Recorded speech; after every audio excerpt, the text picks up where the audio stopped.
Hey, Carly, welcome to Rising Coaches with Sofia Bernardi. Hello, beautiful. Thank you for having me. I'm so excited about this conversation.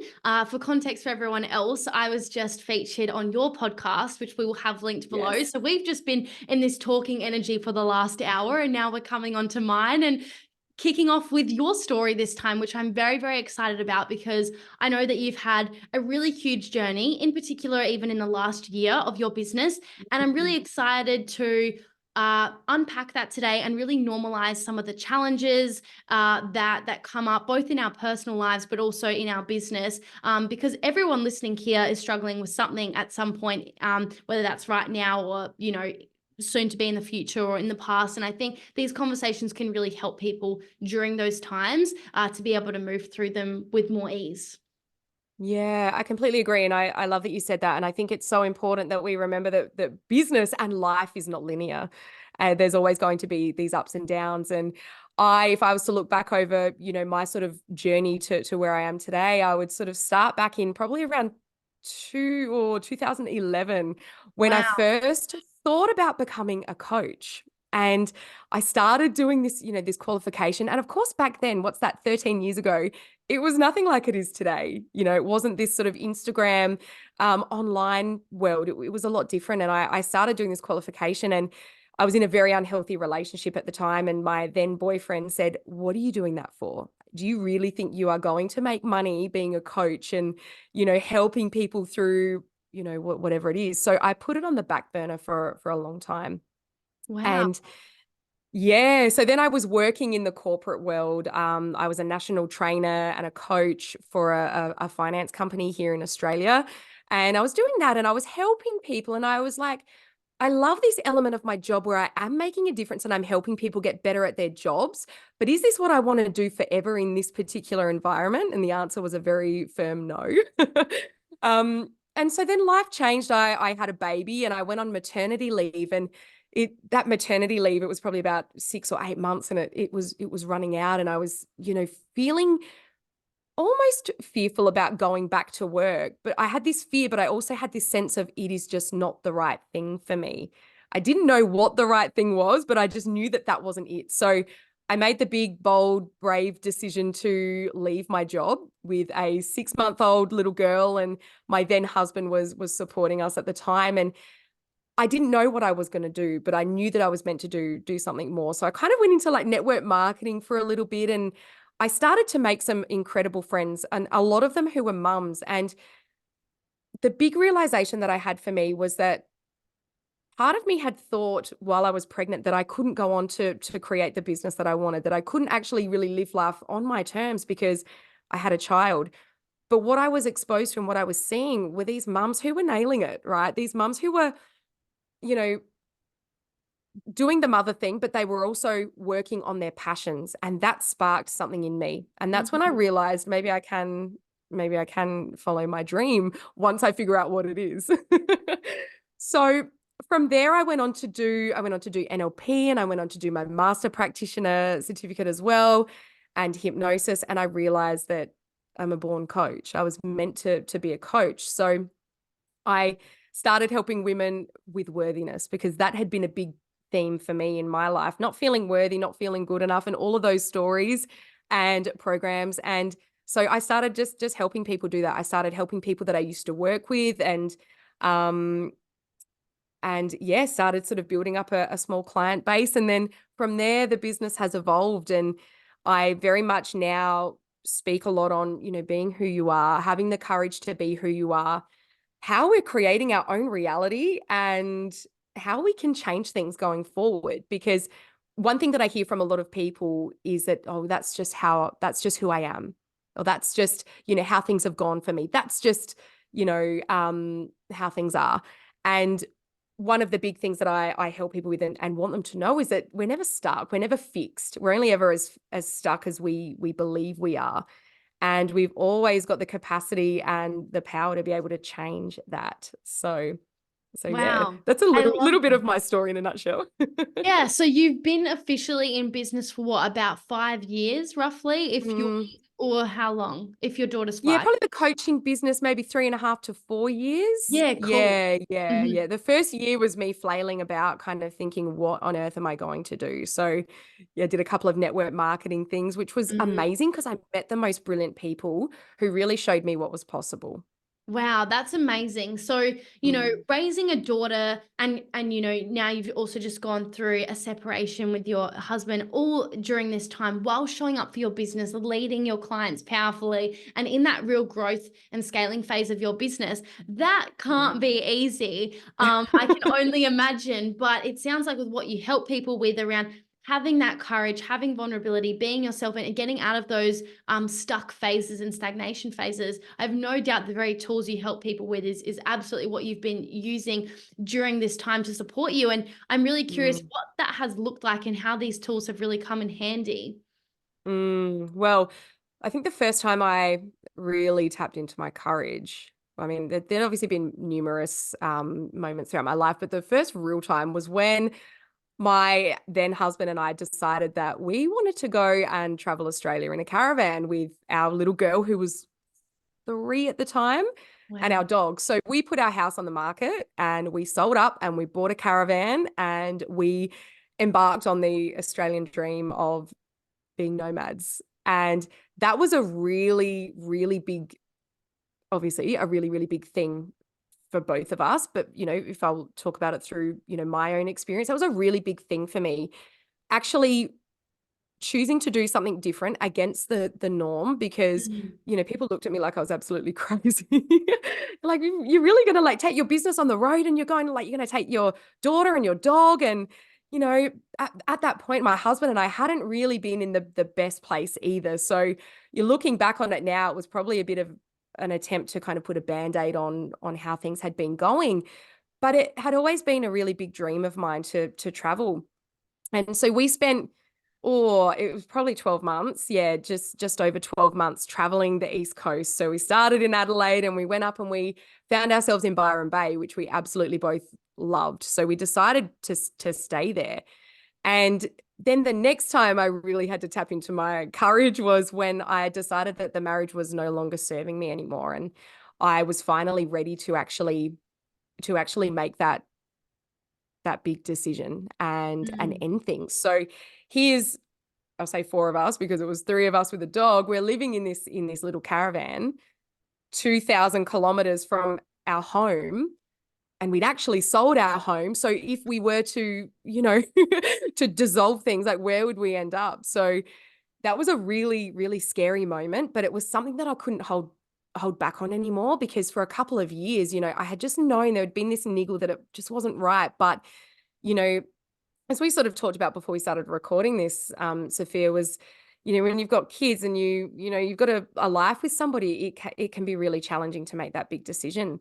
So I made the big decision and of course, what I thought was like, you know what, I've made this decision. The universe is going to see me and I'm going to be so rewarded and everything's just going to work out perfectly. But probably the 6 months after making that decision, sorry, no, I'd probably say like 9 to 12 months after making that decision was the hardest of my life. And I think that's really important to highlight because, we do sort of hear like you've got to follow your heart and you're going to be supported and, you get to go after your dreams. And whilst that is all very, very true, there is still going to be this period where it feels really, really hard and you're going to be so tested and challenged and you're going to question yourself, have I done the right thing? These were all things that I was thinking at the Mm. time, like, have I done the right thing? Would it have just been easier to keep going? But one thing that I've learned is that the easy road gets harder and the hard road gets a lot easier. And that's exactly where I'm at right now, just over, what are we, 14 months, 15, 16 months after making that big decision. And I'm truly, truly living my best life. And I'm just so grateful that I had the courage to make that decision. So Yeah, that's huge. And thank you so much for being vulnerable to share that because it's not always easy talking about, even something more on the recent side that you've just navigated and overcome. But these conversations are so important because, it happens to people. People Yeah. go through breakups, people go through divorces, people have businesses crumble, people's lives change when they have children, and all sorts of different things. And I think having these conversations is really normalizing for people that are currently also in the thick of it, right? So thank you for your vulnerability. I'm Yeah, of really course. curious though, because you've still continued to show up massively online and support people and create this success in your business. So I'd love to hear, and I know that this will be helpful for anyone that's maybe struggling with their current situation, to be able to show up online and really go after their dreams and create this reality that you are creating. How did you show up and help other Mm. people whilst navigating all of that? Yeah, there were definitely days where it felt a lot more challenging. I ended up having I took on less clients than I normally would have because I needed mental capacity Totally. to grieve essentially, this life, this relationship and all of, the things. But what I found, and this is very much aligned with what we've just spoken about on my podcast earlier, is being so connected to my why. Like, Mm, I don't know how I would have shown up if I was working, say, a job that I wasn't really passionate about. I don't know how I would have done that. But for me, what I do is so important that there was no other option. There was just mm, no other option. So what I did was, yeah, I scaled back. I scaled back how often or how much I was showing up and the level to which I was showing up. I scaled back my client base. I was working mainly with one-to-one clients at the time, and a couple of, smaller group things as well. But I just had to be really realistic for where I was at and, mm. honor my own energy, honor the life as well, because, things started changing. Like, I was with my daughter, obviously, a lot more as well. So I had to be realistic about that. But for me, it was really being so connected. And I'm so grateful that I had chosen something that I was so passionate about to be doing. Um, just coming back to why it is that I do what I do. And Mm, that's honestly what kept me going. But I also had to make sure that I was setting, like, this might sound really basic, but just really time blocking as well mm. and going, okay, like, if I'm going to work on these 2 days of the week, this is what I'm going to do, and this is how I'm going to show up, and this is what I'm going to get done. And just making sure that I was, like, honoring my word and really being in integrity with doing what I said I was going to do. I That love was that. huge. There's so many things in what you've just shared that I think is so beneficial. The first thing that you shared was around, being really realistic with where you're at. And I think that that's Yeah. so healthy. There's nothing wrong with scaling forwards or scaling backwards when it's done so with intention. You could have just kept Yeah. going. In fact, you could have used your business as a bit of like a mind-numbing experience to avoid your situation that you were navigating. But Yeah. actually, you knew what you needed was space for Yep. yourself and for your child and for this next season of your business.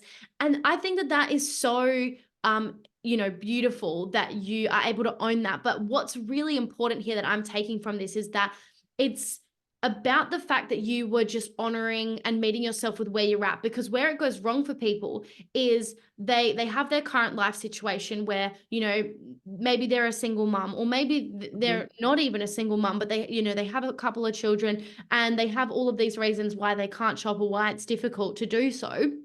And Mhm. yet their goals and their expectations and the results they want don't really reflect that. So, I really see it as like, when you're growing, you can take the bike, or you can take the car, or you can take the plane. All of them have trade-offs. Taking the bike allows you to stop and smell the roses, go at your own pace, start and stop. A plane, on the other hand, like you're going to get to the destination so much faster, but it costs more. Like, there's trade-offs with it. And I think Yeah. the only time it really goes wrong for people is when, their current situation is like on the bike, but they want the results at the speed in the way of the plane. Yeah. And I think what Yeah. I'm really hearing here that's so healthy is like, you were probably in the car or maybe even on the plane. You went on the bike instead, but also your Mhm. expectations were then on the bike. And I think that that's what made that so healthy, is there's this level of Yeah. acceptance. So, it's one thing to go through that, but it's another to say, oh, I can't show up as much and I can't be as present right now, and I'm not going to have as many clients, but I want to build, a multi 6 or 7 figure business, So I think your healthy expectations is what has allowed you to move through this with so much ease and not make it wrong or this bad thing. Yeah, absolutely. And not looking at what other people are doing on their journey, right? Because if Mm, I was in a place where I was comparing myself, I would see, coaches showing up doing X, Y, Z, and then me feeling not enough because I wasn't able to do that, right? Yeah, Just but it would be like so unhealthy if who you're comparing to are the people on the plane, right? It's like when exactly, you're seated on yeah. the bike, and Yeah, that's and I'm where it's trying to so keep bad. up and I'm pedaling, and then all of a sudden I'm burnt out, and that would so not have been helpful. Whereas now I'm stepping into my season where I'm getting back into the plane, Yeah. right? So things are looking and feeling a lot different. But just honoring where you're at and being okay with that. And the other thing I would say as well is really prioritizing what Mm, was absolutely essential for me in that yes. moment, or at that phase, and not feeling like I needed to do more than that, and just going, this is essential. And the big priority was supporting my daughter, and obviously making sure that she was getting what she needed from me. So not that she wasn't a priority before, but it obviously was starting to look a little bit different. Mm, um yeah, so prioritizing what's super essential, and being okay with knowing. And this is where I think we always, or like, people get caught up on time as well, and feeling like, oh, I've got to do XYZ by the time I'm, however old. I just truly let go of any kind of concept of time, mm. and just allow myself to just move and just take things day by day And be in that respect. present. I love that. Be present. That's Yeah. so good. Hmm. And yeah, that was another thing that, you shared and all of that, that I thought it was so powerful, is like really knowing your priorities for the day, and honoring your own commitments to them. Because it's one thing Yeah. to say you want results in something, and it's another to take those right actions to get that. And it sounds like, you were still showing up and just focusing on what truly mattered. And I think sometimes that plays in your own favor, actually, because you don't mess around, right? You don't spend time on things that just don't matter, and you don't really have the capacity to overthink things, and it actually can Yeah. allow you to be even more efficient because you know that you have less time. And I think that that's really powerful. Me being in what I would say is probably the opposite experience of you right now. I don't currently have children, and all of these things, and I have a lot of time, but I actually Mhm. find sometimes that's not that helpful, because I just spread out Yeah. tasks that don't need to take that long over longer periods of time. And I think it's called Parkinson's law. Like, we're always going to take up the amount of time we have. And so I Yes. think there's trade-offs, right? Whereas I know when there's a deadline and I actually don't have much time, I'm so efficient. And so I Oh my think God, that me there's a too. benefit to it. Yeah. Oh, look, I completely agree. And yeah, some days I surprise myself with what I can get done when I'm on a time crunch. And other days where I have got all the space and my daughter's with her dad, or she's, wherever, I look at the day and I go, what did I actually achieve? Or, because I have spent so much time on one particular thing that, yeah, it's incredible.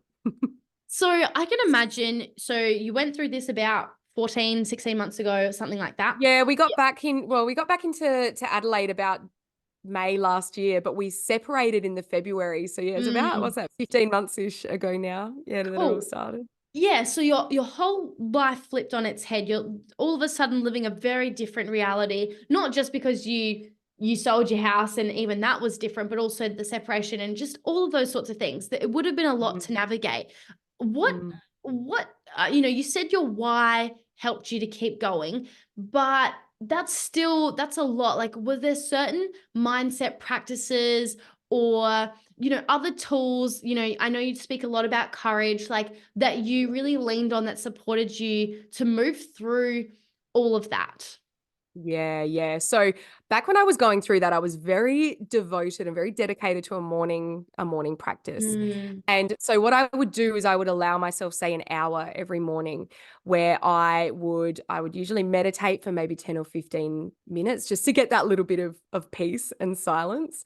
And then I would really go into, like, who am I being today? And I had these scripts that I would either write out or I would listen to, and really reprogramming my subconscious mind into who into the Karli that I'm moving into, um, and into how I desire to show up. So I spent a lot of time, and I still do spend a lot of time on this now.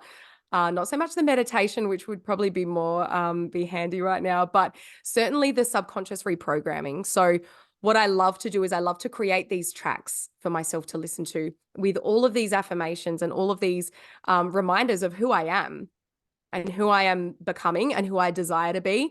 And I listen to them, and I listen to them on repeat. And I listen to them in the morning. I listen to them at night before I go to bed, because that's when our subconscious is most susceptible to taking on, new new information is right as we're about to go to sleep or right as we're waking up. So I listen to those, and I would listen to them during the day as well. I would put my headphones on, in the middle of in between doing things, and I would just saturate my subconscious mind with who it is that I'm becoming.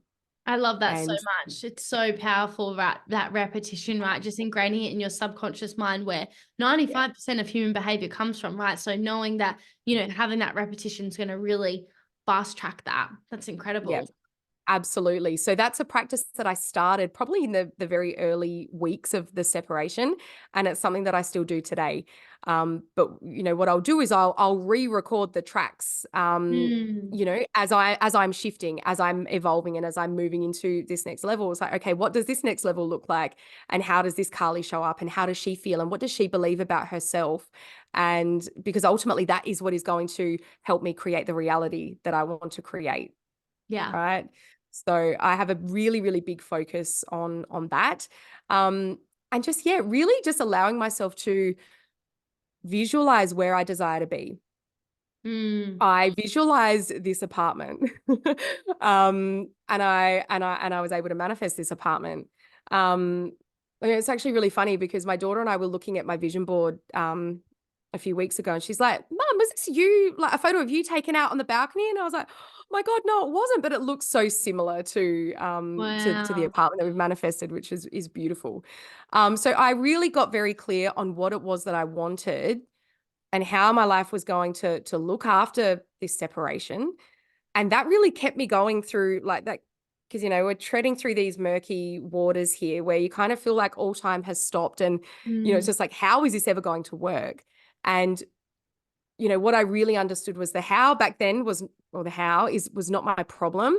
What I really needed to do was to create this vision in my mind, to let myself see myself living the life that I desired to live, to, being where I wanted to be and showing up how I wanted to show up, and really just hold on to that. mm. And yeah, that with the reprogramming work was absolutely pivotal, like to me being where I am today. That's so cool. And I love that you Mm. spoke about like what really helped you was having, this daily ritual, because in a very uncertain time, having something that you commit to that creates some form of, commitment or habit is really, really Yeah, helpful during that. So I love so that. helpful. Yeah, it gave me some certainty. Like every morning when my alarm went off, I knew exactly, all right, okay, I'm going to do my self-concept work. I'm going to do my magic script work. I'm going to meditate for 10 minutes, and I, maybe have to go outside and do that. But, I had that certainty of how my day was going to begin, which I really needed at that point. Yeah. Yeah. So you are going through something that is challenging, like I would say absolutely create some form, just something small that is going to give you a little bit of certainty that you can do each day.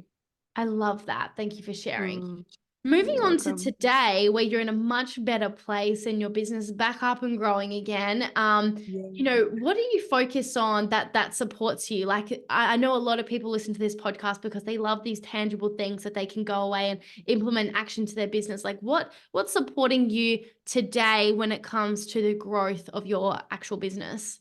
Oh my gosh. So I am in the most beautiful coaching container where I have these people around me who are doing the things that I want to do, or who are moving towards doing the things that I want to do.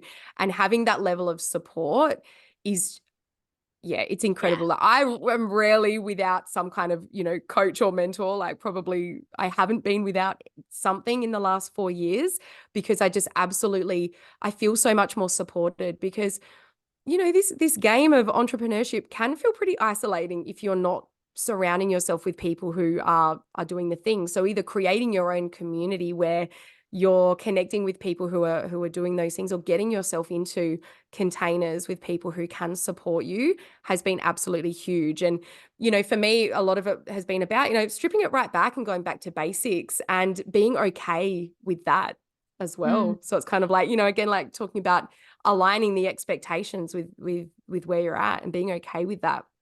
And I think the Has cool thing been here is powerful. though, is that the foundations always matter. It doesn't actually matter your stage Yeah. of business. Like these foundations that, you focused on the beginning, that I focused on the beginning, is still also what I focus on now. Sure, with some Yeah. other things here and there, but you know, knowing your target audience and having crystal clear clarity on that It's always going Yeah. to matter. Having a program that's just a complete no-brainer for people to buy, where you solve the very problems that your target audience has, is always going to matter. Having a really simple and sustainable strategy that you can follow and repeat, like that's always going to matter. Like that stuff just matters. And so I think, yeah, I understand why you feel that way. And also it's like everyone's focused on those things as well. So Yeah, so I true. think kind of just shows, how important it is. Yeah, yeah, you're absolutely right. And yeah, so that's been a really big support for me. But as well, like staying true to some of those practices, like as I said before, the self-concept, scripting have been absolutely huge for me. Mm, And that's still supporting me today. And, like really being conscious of what I'm thinking, because, if you have been through a tough time, or maybe you're going through a tough time right now, like our thoughts can get away, and it's so easy to just go off on autopilot. And what we're doing when we allow ourselves to go on autopilot is we're just reinforcing all of these old stories and old beliefs. So if we want anything to change, we've got to be so darn committed to becoming aware of how we're thinking and actually stopping it and shifting it and changing it in the moment. So that's an ongoing practice for me as well, is just really like shining the light on all of these thoughts and committing to shifting them in the moment.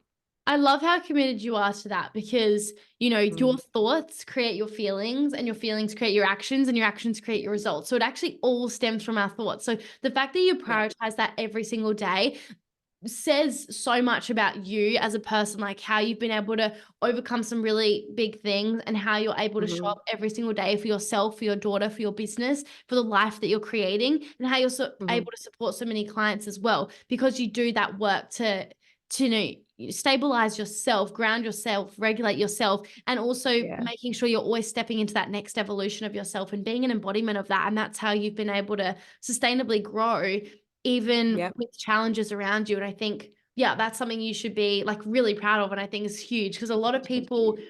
ignore or avoid that stuff because it is sometimes uncomfortable to look at our thoughts, or, maybe where we're Yeah. not showing up like we say we want to, or, certain Yep. areas of our life we've maybe not prioritized, whatever it might be. And for you to be Hmm. able to look at those things and make the necessary changes, and also just commit consistently to the work, is just huge. And a lot of people don't do that. Yeah, oh, I received that. Thank you. And I absolutely agree with you.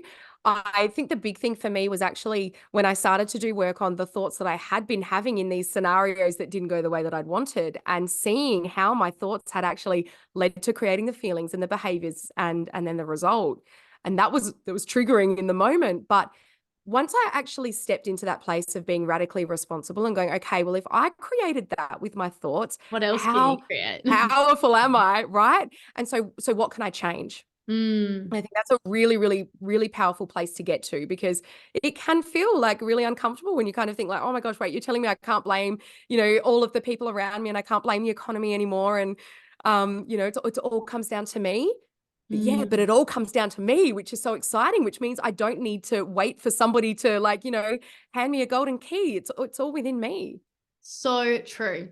What's something you're currently manifesting or working towards using these tools?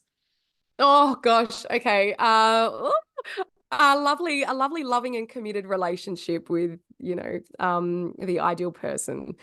That's And amazing.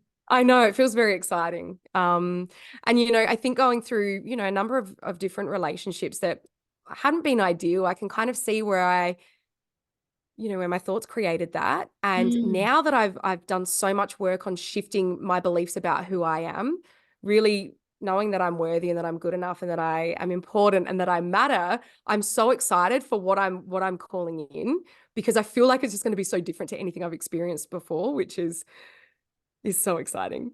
And that's just like the benefits and the power of like working on yourself. Like the more you upgrade yourself, that's like it's the Yeah. best investment you could make, and the best use of your time and energy each day is like how can you grow and Oh, improve yourself, because you're just going like your life is just like a reflection of that. And so I have no doubt in my mind that the next person that comes into your world is just going to be like, the biggest reflection of all of the hard work that you've done to create the life that you have today. Oh, I think so too. And I'm really excited. And, I think as well, like when we work on changing what we believe about ourselves, we might be, say, manifesting one particular thing, but it's going to flow on into every other area of your life. So whilst I'm being really conscious about, calling this thing in, I understand that this work that I'm doing on myself is influencing my business, is influencing how people Mm, see me, how they perceive me, is influencing my health. yes. Um, you know what I mean? Like I'm 40 years old and I don't feel like I look 40 and I don't feel like Not I at act like all. I'm 40. And that's because I'm really prioritizing, like what I believe about myself. 100%, Mm. I would never have guessed you were 40, by the way. Not a chance in I my love mind. it. So, and I'm shocking with ages, but I just feel like, yeah, I don't know. I'm just so bad at that stuff. But Well, it's all just a number though, right? But it's what we're totally. programmed to believe about getting older. What if we chose to believe that, every year I'm getting better with age, things like Yeah. that. It's all what And, we choose and to with the believe. work that you're doing, you probably are like, Yeah. because, Yeah. stress and, unhappiness and all those sorts of things that's stored in our body. And you can sort of see that in people. And so because you're like healing, you've been letting go of things, you've been stepping into new and more and better, like, that would absolutely reflect in your, your appearance and in your energy. And that's really felt. Yeah. Yeah. No, I completely agree with you. And I sort of look back to where I was, say, at your age, and I wasn't doing any of this sort of work. In fact, I didn't even know that it existed, that it was a thing. And I was in a really, really toxic relationship for a number of years. And I couldn't have even imagined myself doing anything like what you're doing or like what I'm doing now. So yeah, life experiences are just so incredible for leading us where we need to be and showing us the lessons that we really need to learn. Yeah, and what's so cool about that is like you didn't see this coming, like, you creating this business. So imagine in Mhm. another 5 to 10 years' time, there's probably a whole, huge variety of other things that will be in your world that you also didn't see coming. And I think that that's so cool and exciting. Yeah, so cool. And now as well, I know that like, okay, if I am intentional about wanting something, like nothing's out of my reach. I desire something because I can have it. I think going in with that sort of perspective is super, super exciting for what can happen. For sure. So for Yeah. everyone listening that's maybe going through a transition phase within their business where things are just feeling a little Mm. bit hard or they're feeling really stuck, or something's going on in their personal life which is seeping into their business, what's like, Yeah. one or two things that, like pieces of advice that you would give to someone right now? Mm. I would come back to the knowing your why and knowing why you want Yes. this business because if you are going through a challenging time, like it can be just as easy to go and get a job, and that's okay if that's your journey. But if you're so connected to your why and you're so connected to the reason like that you want to create this business and that you want to keep showing up, then it's going to feel so much easier. But also really getting clear on what is absolutely essential for yourself today and being okay with that. And just knowing at the end of the day, being okay with like, you know what, I've done this and I trust that that's enough, Yeah. right?